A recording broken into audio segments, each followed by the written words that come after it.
사단이 사람들을 하나님께로 나오지 못하게 하는 여러 가지 장애물을 놓는 경우가 참 많이 있죠.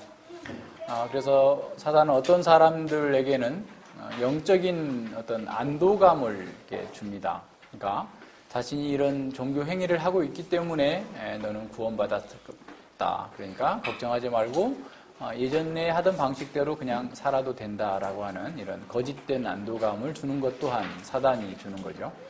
어떤 사람들에게는 어떻게 보면 그 영적인 그런 흥분을 계속 추구하도록 만들어내는 겁니다. 그러니까 이제 은사주의적인 그런 사람들은 계속해서 뭔가 어떤 마치 알코올 중독에 걸린 사람들이 술 기운이 떨어지면 그냥 바보처럼 되기 때문에 계속해서 술을 찾는 것처럼 영적인 엑스타시, 영적인 황홀경 가운데 있기를 원하는 사람들은 새 술을 찾는 것처럼 계속해서 새로운 어떤 그 신비한 체험을 하기를 원하게 되는 거죠. 그래서 이제 그것이 마치 하나님께서 우리를 구원해 나가시는 또는 이 세상에서 우리를 인도해 가시는 아주 중요한 방편이다라고 생각하게 만드는 거죠. 근데 문제는 뭐냐면 교회를 다닌 지 얼마 안 된 사람들, 또 믿음이 연약한 성도들은 그런 어떤 영적인 현상들이 나타나면 그것이 하나님의 방식이고 그것이 마치 전부다라고 생각을 하게 되는 거예요. 그래서 이제 어떤 감정적이고 어떤 그런 흥분되는 것들을 이렇게 추구하게 됩니다. 그런데 계속해서 그 말씀에 대한 이해가 없게 되면 그 사람들이 결국 더 큰 흥분과 더 큰 그 열정을 쏟다 보니까 이단에 이렇게 빠지게 돼요. 그래서 이단에 빠지는 사람들은 좀 더 열심 있는 사람들이에요. 사실 어떻게 보면. 그러니까 이제 제대로 이제 안 가르쳐줘서 그런데 자꾸 어떤 감정적인 어떤 엑스타시를 찾고 자기의 어떤 신앙의 어떤 그 확신들을 그러한 것에서 영적인 어떤 체험에서 찾고자 하기 때문에 수많은 그런 일들이 벌어지는 거죠. 그래서 뭐 예언자 학교, 뭐 늦은비 학교, 뭐 등등의 예언 학교, 뭐 이런 일들이 벌어지고 사람들이 예언받기 위해서 돈 내고 또 자신이 큰 어떤 그 예언적 능력이 있는 사람인 것처럼 사람들을 속이면서 현혹하는 사람들이 많이 있는 거죠.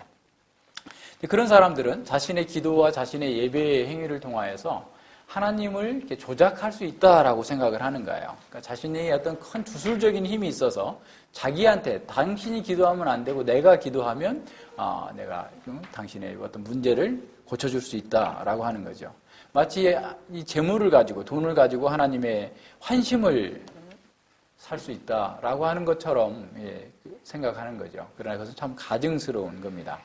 하나님께서는 우리의 순전한 마음을 원하신 거죠. 우리가 진정한 예배자라고 한다면 우리가 드리는 예배나 기도나 또는 헌상을 통하여서 하나님을 매수하려고 하는 것이 아니라 오히려 하나님께 우리가 나아가는 은총의 방편으로 보는 거죠. 하나님께서 우리를 은혜 주시기 위한 방편으로서 말씀 또 기도 이런 우리의 헌신을 사용하시는데 그것마저도 사실은 상한 심령으로 나는 하나님께 드릴 수 있는 그런 것이 아무것도 없습니다. 통회하는 마음으로 자신의 부족을 아뢰고 하나님께서 기뻐하시는 바를 따라서 살고자 하는 그런 거룩한 어떤 열정 속에서 해나가는 것이죠.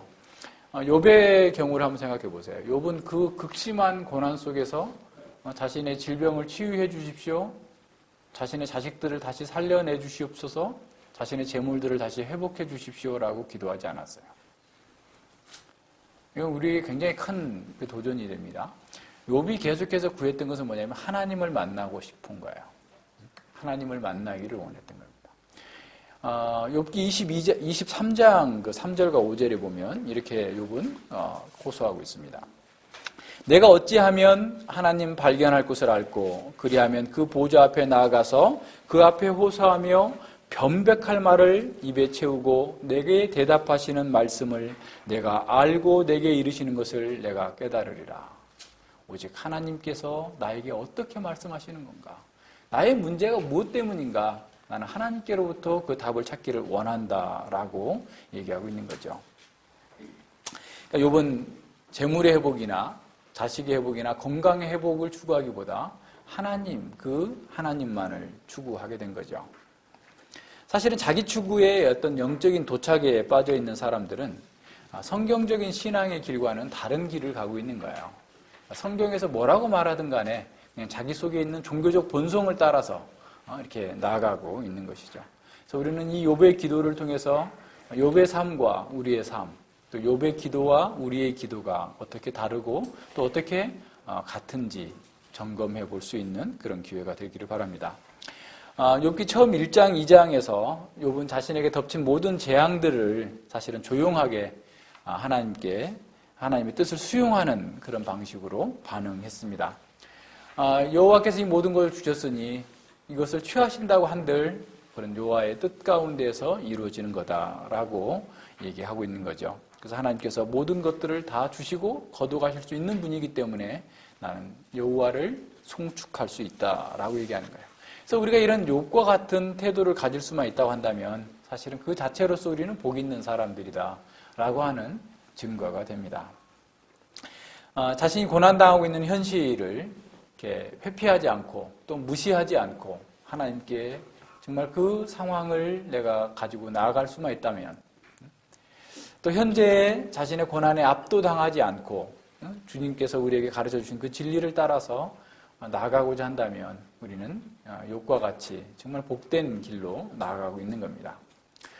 우리가 고난을 받을 때 어떻게 해야 될 건가에 대한 그 내용들은 사실은 3장부터 31장까지의 욥과 그 친구들 사이에서 계속해서 벌어지고 있는 논쟁을 통해서 보게 됩니다. 욥은 정말 더 큰 비탄과 혼란에 빠진 그 상황에서 친구들의 얘기를 듣다 보니까 더 사실은 자신의 고난에 더 극심하게 느껴지게 된 거죠. 자신이 하나님 앞에서 그 당하는 그 고난의 이유를 알지 못했을 때, 또 자신이 하나님과 완전히 분리됐다고 하는 그런 절박한 상황 속에서 욥은 어떻게 했는가? 사실 그거를 한번 잘 살펴봐야 돼요. 그러니까 욥은 그 모든 문제를 가지고 하나님께 호소하고 하나님께 나아갔다라는 거예요. 어떻게 보면 성마르게, 어떻게 보면 정말 반항적으로 하나님 이게 뭡니까? 내 마음을 아픔을 인하여서 내가 하나님께 말하고 내 영혼의 괴로움을 인해서 하나님을 원망할 수도 있습니다. 원망하겠다라고 할 정도로 이 욥의 좌절감, 욥의 고통은 사실 엄청난 거였어요. 하나님께 그런데 가지고 나아갔습니다. 다른 사람에게 나간 게 아니라 하나님께 나아갔다라는 거예요. 사실은 욥이 여러 가지 말을 많이 했던 것 자체가 부당하고 또는 경솔한 부분도 없지 않아 있어요. 그럼에도 불구하고 그 모든 문제의 근원을 하나님께로 두고 하나님께 집중했다라고 하는 면에서 욥은 정당하게 자신의 그 고난의 문제를 처리하고 있었던 것으로 봅니다. 그는 자신이 대면해야 될 분이 바로 하나님, 여호와 하나님이심을 깨닫게 된 거예요. 욥의 친구들은 계속해서 인과응보의 원리를 가지고 욥의 고난 그것 때문에 너는 분명히 죄가 있어. 그렇기 때문에 죄를 회개해야 된다라고 계속해서 욥을 압박해야 됩니다. 욥의 친구들의 말에 어떤 일면 맞는 그런 말이 있죠. 전통적인 견해도 있고 교리적인 견해도 있어요. 근데 그들의 문제는 뭐냐면 구약의 그 저자들이나 성경에서 가지고 있었던 그 저자들이 얘기하고 있는 것처럼 어떻게 보면 죄가 고난에 낳게 된다. 죄는 곧 사망이다. 죄값은 사망이다. 라고 하는 것에서 오히려 그들은 반대로 추론을 하게 된 겁니다. 결과에서 원인을 추론한 거예요. 네가 고난당하는 거 보니까 너는 분명히 죄인인 것이 분명해. 그러니까 너는 너가 지금 죄 지은 것에 대해서 샅샅이 생각해보고 거기에서 회개해야 된다라고 얘기를 하고 있는 거죠. 욥은 그것을 더 받아들일 수가 없는 거예요. 그래서 세상에 악인들이 얼마나 번성하고 있고 사람들이 얼마나 잘 나가고 있는데 너희들이 말대로라면 누구도 세상이 지금 맞지 않지 않느냐. 너희들의 말과 지금 세상이 돌아가고 있는 게 맞느냐. 곧 그러니까 나의 경우에도 맞지 않는다. 그 얘기를 하고 있는 겁니다. 쉽게 말하면. 그죠? 그러니까 우리가 정말 바른 그 세계관을 가지고 있다고 한다면 우리가 가지고 있는 세계관이 통해서 세상을 보는 것이 모순이 없어야 돼요. 그죠?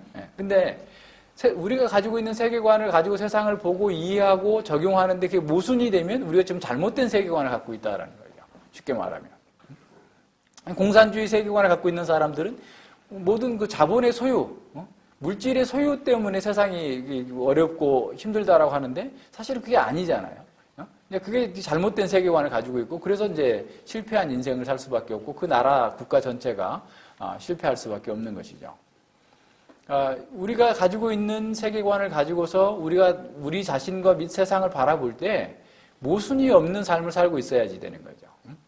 문제가 있다 할지라도 그 문제에 대한 해석과 적용이 분명하고 바르게 돼야 되는데 욥의 친구들은 그게 안 된 거예요. 그래서 욥과 계속해서 논쟁을 벌이게 되는 겁니다. 그러나 이제 32장 이하에서 벌어지고 있는 엘리후와의 그 대화를 통해서 보면 사실은 엘리후가 등장해서 욥의 그 자신의 무죄하다라고 하는 것에 대해서 굉장히 강하게 그 책망을 하게 되죠. 이 엘리후의 등장은 하나님과 욥 사이를 잇는 하나의 교량 역할을 하고 있는 그런 상황입니다. 그래서 엘리후는 좀 더 뭐랄까요, 좀 이성적으로 반응을 합니다. 그러니까 그 전에 욥과 친구들과의 관계가 굉장히 감정적인 대립으로 나왔다고 한다면 엘리후는 굉장히 이성적으로 그 문제에 대해서 풀어 나가고 있는 것을 보게 됩니다. 어떻게 보면 그러니까 하나님께서 그 세 친구의 그 대화 이후에 바로 끼어들지 않는 것은 사실은 욥을 굉장히 어떻게 보면 이렇게 보호해 주는 것이기도 하고 또 우리로 하여금 독자로 하여금 하나님께서 과연 어떻게 말씀하실까에 대한 어떤 더 기대와 긴장을 더 불어넣는 그런 역할을 하게 됩니다. 사실은 우리에게는 다 하나님의 공의를 이렇게 이해하고 있는 방식이 다 있어요. 그러니까 아무리 어린 사람이고 뭐 어른이고 뭐 믿지 않는 사람이고 모든 사람들은 다 그 양심에 어떤 공의로워야 된다라는 그런 의식을 다 갖고 있습니다. 그래서 부당합니다라고 하는 그런 항의는 사실은 많은 사람들의 공감을 일으키게 되죠. 왜냐하면 그것이 우리 속에 있는 정의감, 공의를 가지고 있다라고 하는 그런 생각들을 해보게 되는 거죠. 만약에 축구 경기가 아주 굉장히 치열하게 벌어지고 있는 월드컵 결승전에서 우리 팀이 심판의 잘못된 판정으로 해서 지게 됐다라고 하면은 뭐 이게 더 큰 문제를 일으키는 거죠. 만약에 국가에서의 어떤 공권력 행사가 정당하게 공의롭게 이루어지지 않고 어떤 사익 추구에 어떤 사람들의 사익 추구에 잘못 사용되고 있다라고 했을 때 사람들이 공분하는 것들도 역시 마찬가지입니다. 그래서 정권을 교체해야 된다라고도 하고 심지어는 혁명이 일어나기도 하는 것이죠. 자, 바로 그런 거예요. 욥이 지금 하고 있는 게 그겁니다. 하나님 불공평합니다. 하나님께서는 지금 공의롭게 정의롭게 저에 대해서 대우하고 있지 않습니다. 라고 지금 항의하고 있는 거예요. 그러니까 이 세상에 있는 그 많은 부패한 권력들처럼 이 우주의 최고의 권력자께서 지금 공의롭지 못하게 판단하고 있습니다. 만약에 하나님께서 공의롭지 못하다고 한다면 우리가 여기서 열심히 산들 무슨 의미가 있겠으며 우리가 악을 피하고 선을 행하려고 하고 우리가 성실하게 살려고 하는 그 모든 것들이 우리에게 무슨 의미가 있겠습니까? 내가 하나님을 순종한다고 해서 그것이 정말 좋은 결과를 맺을 수 있다고 하는 그런 근거가 없어지는 거 아닙니까? 난 믿을 수 없습니다. 이렇게 나가는 거죠. 사실 잘 생각해 보면 에덴 동산에서 사단이 하와에게 했던 바로 이 얘기도 그 얘기입니다. 하나님은 불공평해. 네가 그걸 가질 수 있어야지 되지. 응? 너같이 멋있는 애가 선악과를 마음대로 먹을 수 있어야지 네가 너에게 합당한 거지. 응? 선악과를 먹지 못하게 한 것은 하나님 부당하게 한 거야. 너에게 과도한 제한을 준 거야. 그래서 하나님이 다른 건 모든 거 다 너에게 하라고 허락하셨을지라도 그거 하나를 막으심으로써 다른 거 다 못하게 한 거나 마찬가지야. 라고 얘기했던 거예요. 에덴 동산에서의 얘기입니다. 최초에. 그런데 지금 욥의 상황에서 지금 하나님께서 하시고 있는 그 모든 일이 내 경험과 비추어 볼 때 자기가 기존에 가지고 있었던 전통적인 신학의 근거에서 볼 때 하나님 불공평합니다. 답을 주세요. 라고 계속해서 사실은 외쳤던 거예요. 그래서 엘리후가 등장해서 그 내용에 대해서 얘기를 합니다. 정말 너가 과연 정말 그러냐? 네가 그렇게 대단한 존재냐? 라고 지금 엘리후는 묻는 거예요. 엘리후의 그 이름 자체가 그는 나의 하나님이시다라는 그 말대로 사실은 어떻게 보면 이스라엘의 전통신앙을 대표하는 그런 입장에서 엘리후가 얘기하고 있는 거예요. 오히려 엘리후는 그 고난이 너를 하나님께서 단련하는 하나의 과정일 수 있다라고 하는 것을 보여줍니다. 그러니까 새 친구들은 욥이 범죄했기 때문에 그런 고난을 받았다라고 얘기하지만 엘리후는 알 수 없지만 우리가 하나님의 뜻을 알 수 없지만 그 고난을 통해서 하나님의 백성은 그를 훈련시킬 수 있는 가능성이 있다. 그러니까 너는 그 고난을 받아들이면서 하나님 앞에서 너가 지금 그렇게 해 나갈 자리가 아니다 라고 하는 것을 계속해서 32장부터 37장까지 계속 얘기해주고 있었던 거예요. 이런 점에서 엘리후의 그런 그 연설은 하나님이 등장할 수 있는 길을 열어놓는 그런 방식이 됩니다. 드디어 하나님께서 이제 38장에서 욥을 찾아옵니다. 욥이 기대했던 것처럼 마침내 하나님께서 그를 찾아오시는데 폭풍 가운데에서 찾아오시는 거예요. 폭풍 가운데 찾아오셨다라는 것은 사실은 하나님의 그냥 단순한 신언을 얘기하고 있는 것이 아니라 하나님께서 그를 지금 어떻게 보면 심판의 과정 속에서 욥을 찾아왔다라고 하는 것을 뉘앙스를 우리에게 보여주고 있어요. 사실은 천국 법정, 어전회의와 같은 그런 상황입니다. 드디어 욥이 원했던 것처럼 법정 신문이 시작된 거죠. 그러나 하나님은 욥의 청원에 대답하는 대신에 욥에게 수없이 많은 질문을 던집니다. 마치 욥이 하나님 내가 만나서 변론하겠습니다. 하나님 제게 대답해 주십시오. 라고 계속해서 외쳤는데 오히려 하나님께 찾아오셔서 너가 한번 대답해봐. 라고 말씀하는 거예요.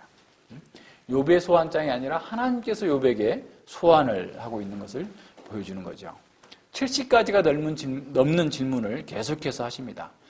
욥에게 대답할 시간조차 주지 않아요. 왜냐하면 대답을 하지 못하기 때문에 모릅니다, 모릅니다, 아닙니다, 아닙니다 밖에 할 말이 없어요. 욥에게 있어서는. 하나님께서는 인간과 자연을 통치하시는 그 하나님의 일을 이해할 수 있는 사람이 아무도 없다라는 거예요. 그런 인간이 감히 하나님과 논쟁할 수 있겠느냐? 하늘과 땅을 다스리고 모든 짐승들도 그 목적하신 바를 이루시는 그런 하나님. 타조같이 그렇게 무정한 새도 하나님께서 키우시고 입히시고 다 하나님이 원하는 대로 다 이루어 가시는 그 하나님께서 그 하시는 일을 네가 알 수 있느냐라는 거야. 사람은 하나님의 길을 알 수 없다. 하나님께서 계획하시는 그 일, 행하시고자 하는 그 목적, 그것마저도 네가 이해할 수 있는 존재가 아니다라는 거야. 욥은 한마디도 하나님께 대답할 수 없었습니다. 대신에 욥은 그 자리에서 하나님을 대면하게 된 거죠. 이것은 하나님께서 욥을 버리지 않으셨다고 하는 가장 중요한 증거입니다. 욥은 하나님께로부터 외면당하고 버림당하고 공격을 받는다라고 하소연했었죠. 하나님께서 끝까지 침묵하시면서 고난 중에 있는 자신을 돌아보지 않는다라고 욥은 불평했습니다. 그런데 바로 그 욥이 전능하신 하나님 앞에 서게 된 겁니다. 폭풍우 가운데서 등장하셔서 욥을 책망하시지만 욥이 그분 앞에 서 있다는 그 사실만 하나로 그는 하나님께 은혜를 입고 있는 거예요. 사실은 하나님께서 욥에게 계속해서 책망을 하시는 것은 하나님의 권능과 하나님의 지혜에 대한 이해를 넓혀주기 위한 방식이었습니다. 또한 욥이 얼마나 자신이 상대적으로 하나님 앞에서 무지한 존재인지를 알도록 일깨워 주시는 거죠. 하나님은 욥에게 자신의 길을 하나하나 설명하시지 않습니다. 하나님은 이 세상의 창조자이시고 이 세상을 다스리는 그런 하나님이시기 때문에 인간 한 사람 한 사람에게 이래서 저래서야 됐어 하면서 설명할 이유가 없고 할 필요도 없는 것이죠. 하나님의 책망은 하나님께서 도대체 무엇을 하시는 분인지, 무엇을 계획하고 계시는지, 모든 피조물들에 대한 궁극적인 목적이 무엇인지를 질문을 통해서 보여주고 있는 거예요. 과연 네가 얼마나 알고 있느냐 묻는 겁니다. 따라서 하나님의 일하심을 이해할 수 없다 할지라도 우리는 하나님을 신뢰해야 된다라는 거예요. 전지전능하신 하나님께 경배와 찬양을 드리는 것이 우리의 마땅한 바다라는 것을 보여줍니다. 하나님은 욥의 질문, 다시 말하면 사람이 당하는 고통 가운데 담겨진 하나님의 계획과 목적이 무엇인지를 말씀하시지 않습니다. 그러나 하나님의 책망 가운데에서 욥은 그것을 발견할 수 있었어요. 가장 중요한 것은 뭐냐면 하나님의 나타나심이에요. 하나님께서 나타나셨고 하나님께서 무엇을 말씀하셨는가는 그 다음이에요. 왜냐하면 하나님께서 말씀하시고자 하는 것은 사실은 앞서 얘기한 엘리후의 그 얘기들 속에서 어느 정도 다 드러났어요.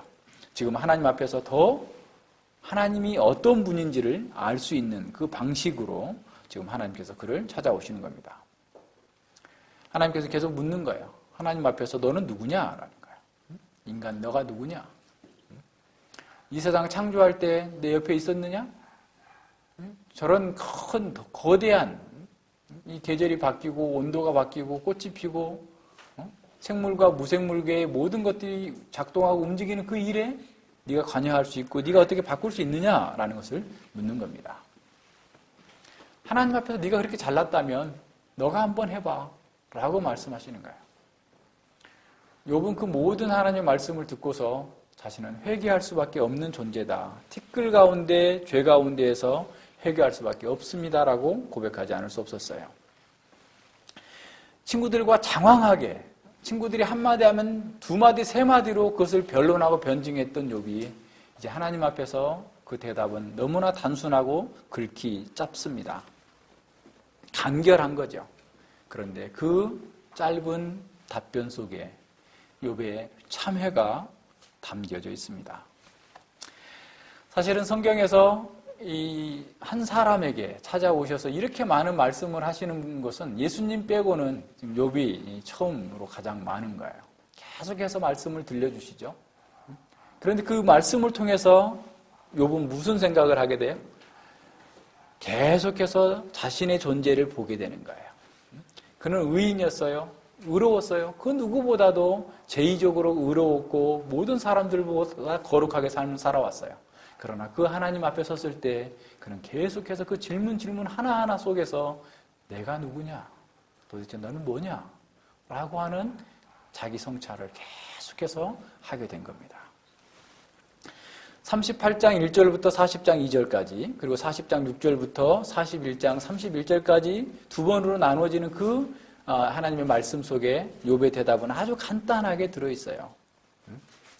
아주 짧은 응답이 들어있습니다. 40장 4절과 5절에 보면 나는 미천하오니 무엇이라 죽게 대답하리까 손으로 내 입을 가릴 뿐이로소이다. 내가 한 번, 두 번, 한두 번 말하였사온즉 즉 다시는 더하지도 아니하겠고 대답도 아니하겠나이다. 욥은 탄식하고 있는 거예요. 그러나 하나님은 욥을 향해서 계속해서 도전하고 책망을 하십니다. 마치 법정에 서 있는 욥에게 자신의 변호할 기회조차 주지 않고 계속해서 그를 몰아붙이고 있는 하나님의 모습을 볼 수 있습니다. 사실 욥이 자신을 위해서 변호한다라는 것 그 자체가 무시된 상태예요. 변호할 수 있는 상황도 아닙니다. 38장 4절에서 내가 땅에 기초를 놓을 때 내가 어디 있었느냐? 내가 깨닫거든 말할지니라. 내가 세상을 창조할 때 내가 어디 있었는데? 하나님께서 묻는 거예요. 38장 21절에서도 내가 아마 알리라. 내가 그때 낯섰나니 너의 연수가 많음이라. 그래, 너 참 잘났지. 너 그때 있었지. 너 그렇게 나이 많이 먹어서 다 알 수 있겠지. 라고 말씀할 정도로 그를 무시합니다. 40장 41장에서 계속해서 보여주는 건 뭐죠? 도대체 네가 세상을 섭리한다면 네가 더 잘 다스릴 수 있다고? 그렇다면 한번 해보지. 육지에 나와 있는 이 하마를 네가 다스릴 수 있어? 베헤못을 네가 다스릴 수 있어? 그의 성질을 바꿀 수 있어? 바다의 짐승인 악어, 리오야단을 네가 통제할 수 있어? 네가 도대체 뭐야? 라고 묻는 겁니다. 욥을 철저하게 무시하는 거예요. 하나님 너무하시네요. 어떻게 그렇게 못하는 것만 골라가지고 이게 나 잘하는 것도 있는데 왜 그러세요, 하나님?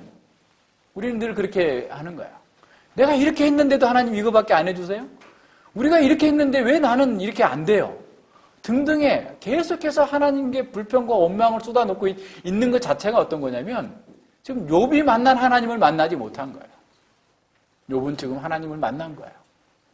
철저하게 욥처럼 의롭고 거룩한 존재가, 그런 사람이 예수님 외에는 사실은 욥을 따라갈 수 있는 사람이 아무도 없었는데, 그런데 그 욥이 하나님을 경험하고 나서 지금 하는 얘기가 42장에 나오는 거예요.